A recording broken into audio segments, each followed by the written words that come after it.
Amen. Shalom to the elect of the nation of Israel. First and foremost, I'd like to start this lesson by giving all praises, honor, and glory to the Heavenly Father, His only begotten Son, Yahweh, Bahasham, Yahweh Shai, Bahasham, Achai, Kodash.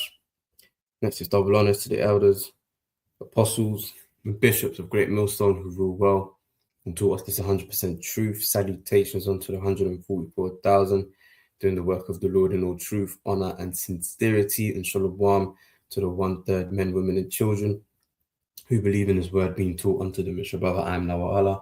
Back at you with another video entitled, "For like as I am rusteth, so is His wickedness." I just came across this article here, and it says, Epstein files reveal that he and Gil Bates were planning pandemic simulation in 2017. So as I mentioned in my video yesterday, the Epstein files are the information contained within those files are coming out in dribs and drabs, and ultimately we're going to know the fullness of their wickedness when we're in the kingdom and we're delivered, because at that point we're going to know everything, man. There's nothing that's going to be hidden from us, but we just have to deal with the bottlenecking of information, for lack of better words, at the moment. But I mean, it speaks volumes on just how these devils operate, man. So it says, again, newly released Epstein files have sparked some new questions after both Epstein's and Gil Bates, and yeah, I said Gil Bates, links to a pandemic simulation.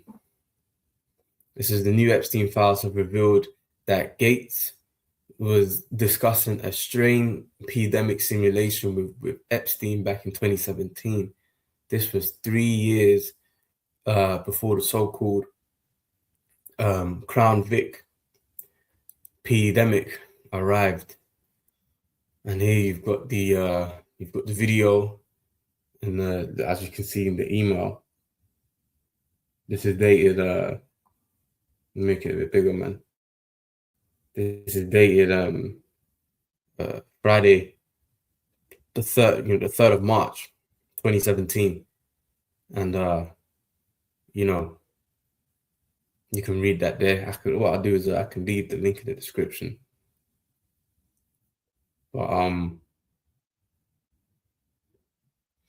Gil Bates says he's had TED Talks as well, man, discussing decreasing the world population by 10 to 15% by way of healthcare, crack scenes, and things of that nature. So it's always been in the books, and now it's being brought to light, man. All right. So let's actually hear what the audio says. It's phase.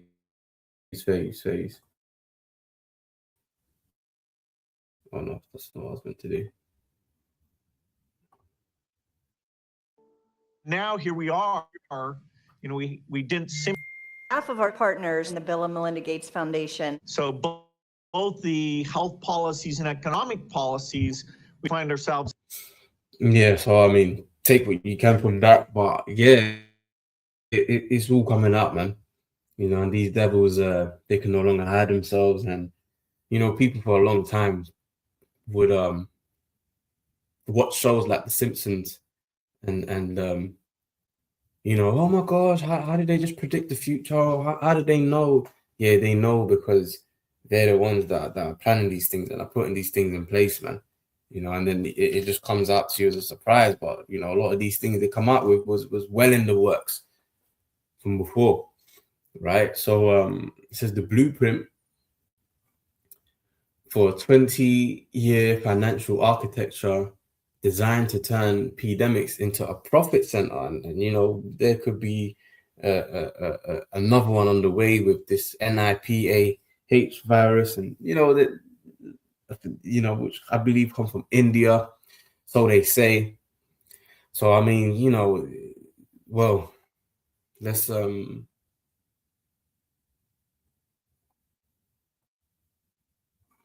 get this preset.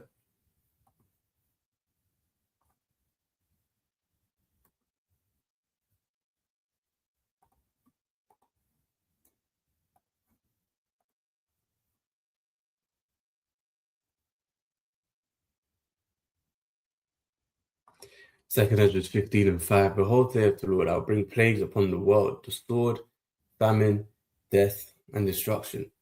All right, and ultimately all these, health crises, and all these various different crises that these devils conjure up, is ultimately bringing the destruction of this place, man.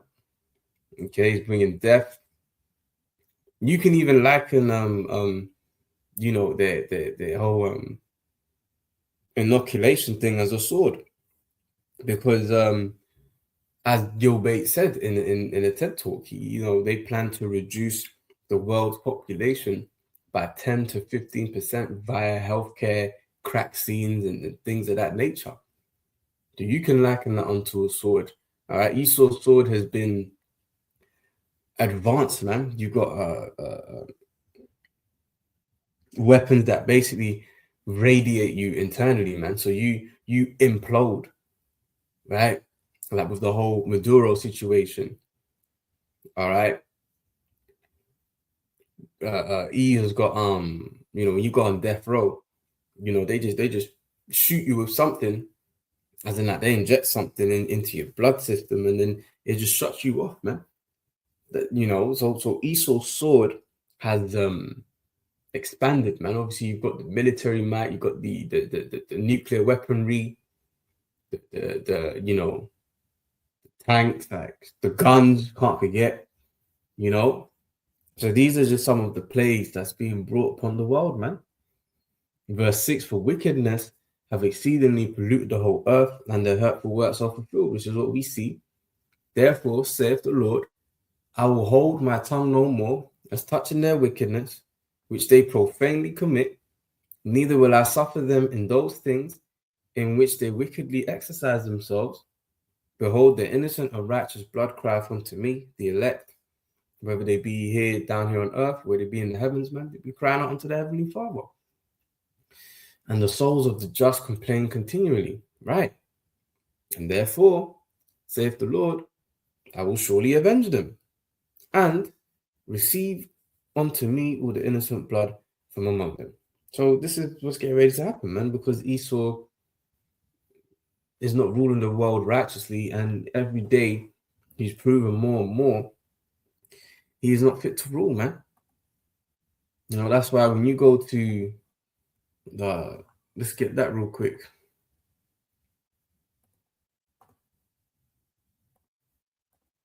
Sirach chapter 10 and verse 4 tells us the power of the earth is in the hand of the Lord, and in due time he'll set over it one that is profitable, because Edom has proven that he is not a profitable ruler. Everything suffers, everything dies, everything is destroyed under the rulership of Edom, man. So we need as it says in let's get that in here real quick. 2 Peter chapter 3 and verse 13 tells us, nevertheless, we according to his promise look for new heavens and a new earth wherein dwelleth righteousness, man, because we're living in a place where wickedness is what's dwelling, man. And it doesn't have any benefit. And the people are complaining, the animals are complaining, all creation is complaining under this devil's oppressive rulership, man. It's literally coming out that, they was planning the pandemic. Whilst you was in 2017, living your best life, just not a care in the world. You had a group of devils plotting your demise, man. And the world ain't been the same since 2020, man. And it's funny because I was at the job yesterday. I was speaking to this mobile chick, and we was actually talking about this whole thing.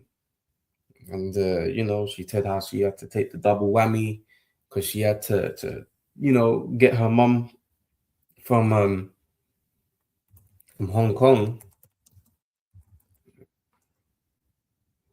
And yeah, She said how if she could have it her way, she wouldn't have taken it. But, people cowered down, man. I remember I almost lost my job because I didn't want to take it. And, I was even at the house and, my family, when I explained the situation, man, rather than be supportive, they straight up said, look, man, if you lose your job because you don't want to take that thing, you're on your own, bro. You got to look after yourself, man. You're on your own, man. And then in terms of the job situation, what happened, man? Because they set a deadline, you had to get the first the first poke by a certain date, then you have to get the second poke by a certain date. And what happened is just before the deadline of when you had to get the first poke, a couple of days before, maybe even like a day before it was due, they just revoked that decision and they said, no, we're not doing that. So it was obviously a ploy to get as many people inoculated as possible. They used fear because fear is a great motivator. So did I miss anything on here? Yeah, the blueprint for a 20-year financial architecture designed to turn pandemics into a profit center, offshore crack scene funds, pandemic reinsurance triggers, donor advised structures designed to profit under the cover of charity, simulation programs, career pipelines into Pharma and WEF, World Economic Forum, all built years before Crown Vic, all running through Gates, JP Morgan, and Epstein. And then now there's rumors that the EpiPen is alive, man, which I wouldn't be surprised. Financial reports have shown that Pfizer, BioNTech, and Moderna and Sinovac made nearly 100 billion profits from the C19 pokes in just 12 months between 2020 and 2021. So this was all a money grab. All right. And people's health was sacrificed for that, man. And yet you still got people trusting in this devil. It's like, man, look, man, a lot of people just got to learn the hard way, man. So it is what it is. You know what, man? I wanted to read Sirach 12 and 10 in the KJV, but you know what, man? Let me see what it has to say in the GNT. Because sometimes that GNT be hitting, boy. So I just want to read Sirach 12 and 10 on down in the GNT. See what it has to say.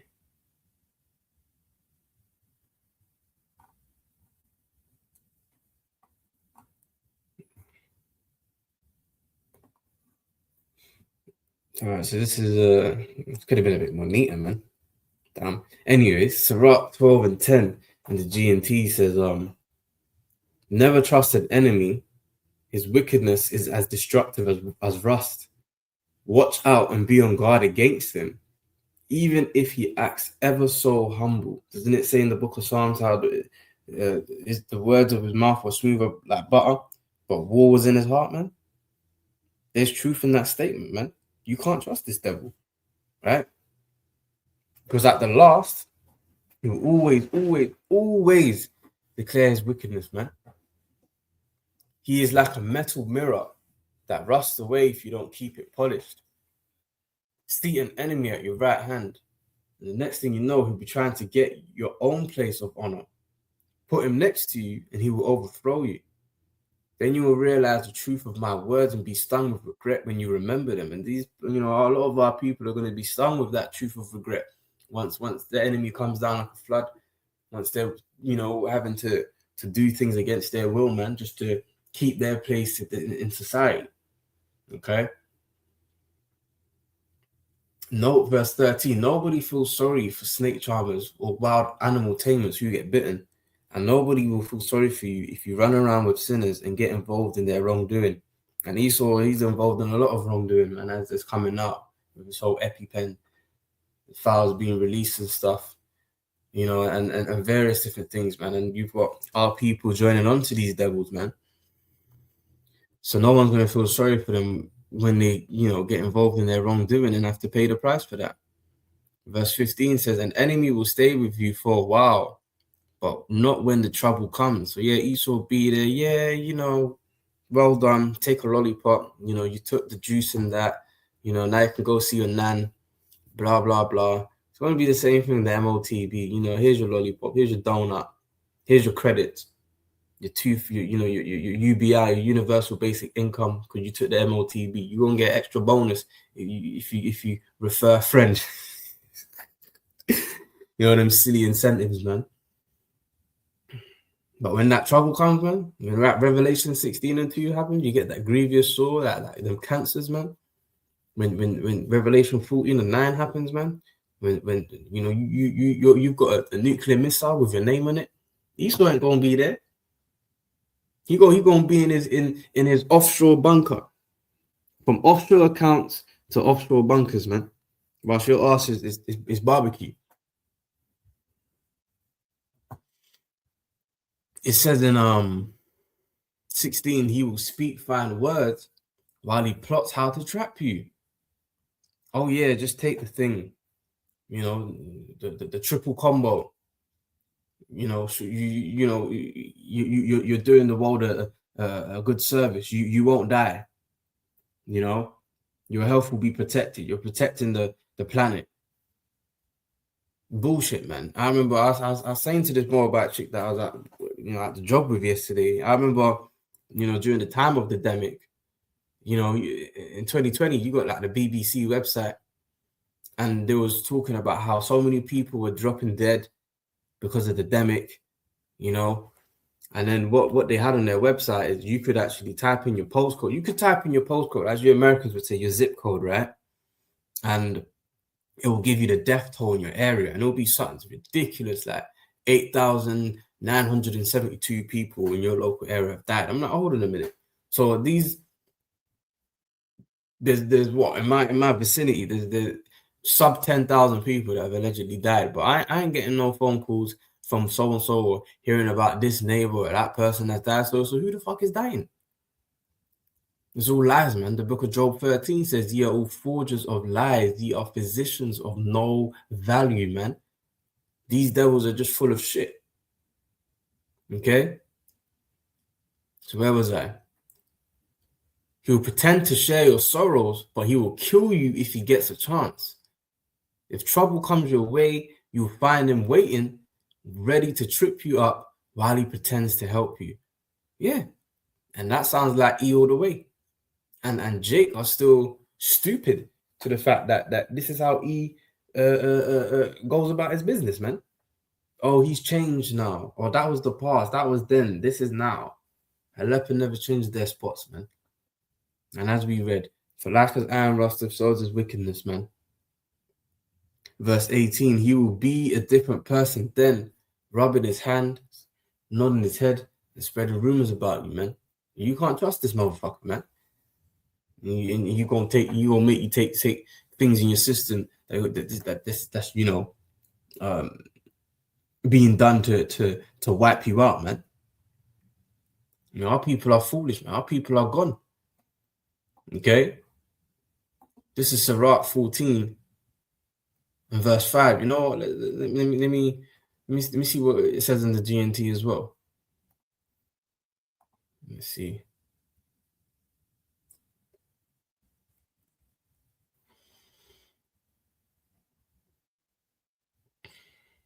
Sirach 14 and 5.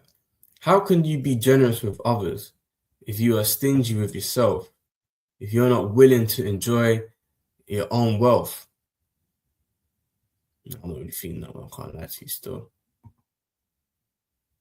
Let's go back to the KJV. Sirach 14 and 5 KJV. It says, he that is evil to himself, to whom will he be good? He shall not take pleasure in his goods. Esau ain't even nice to himself, man. He ain't even nice to his own people. But you think that he's going to be so nice and caring and, you know, willing to look after you and extend your life and have you prosper. That's not Esau, bro. It says in verse 6, there is none worse than he that envieth himself, and this is the recompense of his wickedness, man. This nigga don't even like himself. They don't even like how they look. You get around Edomites, especially in the summertime, then it turns to, oh, I'm so pasty. Oh, I'm so pale. Oh, God. Oh, man. Now, these are the people that you following after them, and you hearkening after them, and they don't even like themselves. That's a recompense of his own wickedness, man. Because remember, that goes all the way back to Cain and Abel, man. When Cain slew his brother, man, Abel, and then that mark was put on him. That mark was leprosy. The Most High stripped him of his pigment, and that's a recompense of his wickedness, man. Verse 7, and if he doeth good, he doeth it unwillingly, and at the last he will declare his wickedness. Oh yeah, Esau's got this new hokey poke, and you know it's to save the planet and to save the world and save humanity. And you know what was the term they was using? Herd immunity. Oh yeah, let's all jump on board. Listen, man, I still get letters. You know, when my daughter was born, man, we didn't give her nothing. You know they like to give you them shots, man. You didn't give her fuck all, man. I have to open up. We regularly go open up letters, man. From the National Health Service here in the UK saying, oh yeah, she's due for her. I'm not even going to specify which one. I don't want to click the video, but she's due for her hokey pokes. You know, and even when we weren't trying to give her the hokey pokes when she was born, you know, we was under a lot of scrutiny. Why? What would be the reason? Is there any way we could convince you? This, that, blah, blah, blah. And it's like every health appointment we'd have, they'd always try and push that down your throat, man. Because they know if you're weak, you're gonna crumble, man. And eventually you're gonna give into it, man. You gotta stand 10 toes down for this truth, man. You know, strive, what's that, man? Let's quickly go there real quick.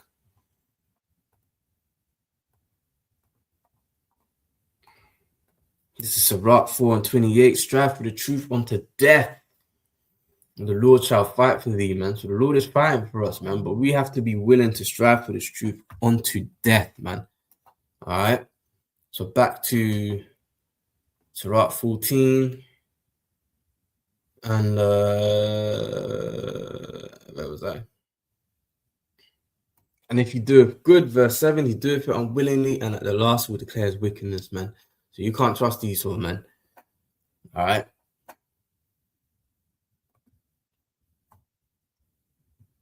We following after the footsteps of Yahweh Shemi Shai, man. All right. Yahweh Shai being that example of that model example of how we should be. Okay. John 10:10, the thief cometh not but for to steal and to kill and to destroy. I am come that they might have life and that they might have it more abundantly. So who's the ultimate thief, man? Esau Edom. He done stole the Most High's chosen people. He done stole the lands on the earth. You know, fugitive and a vagabond. He's a proud man, neither keepeth at home, right? But you see, Yahweh has come that we might have life and that we might have it more abundantly, man. So we waiting on Yahweh Shai. We following after Yahweh Shai. Okay? Proverbs 4 and verse 16 tells us, for they sleep not, except they've done mischief, and their sleep is taken away unless they cause some to fall. See, so they can't rest, they can't sleep unless they've done some kind of wickedness, man. And if they've destroyed the planet in one way or another, okay? It says, for they eat the bread of wickedness and drink the wine of violence, but the path of the just is as the shining light that shineth more and more onto the perfect day. Okay, so our path is shining more and more onto that perfect day, man. Okay, and even the heathens are going to be happy once our kingdom is established. Okay, because they catching hell under this devil. Read Proverbs 29:2, 2 Peter 3:13. Nevertheless, we, according to his promise, look for new heavens and a new earth wherein dwelleth righteousness, man, because he ain't got it, man. And he showed us time and time again, he ain't got it, man. All right. But, you know, he's being exposed first, and then his kingdom going to be destroyed. So, yeah, man, I'm going to wrap it up here for this video. I pray our brother Azar has been edifying. Until the next time I say shalom, stay up, stay strong.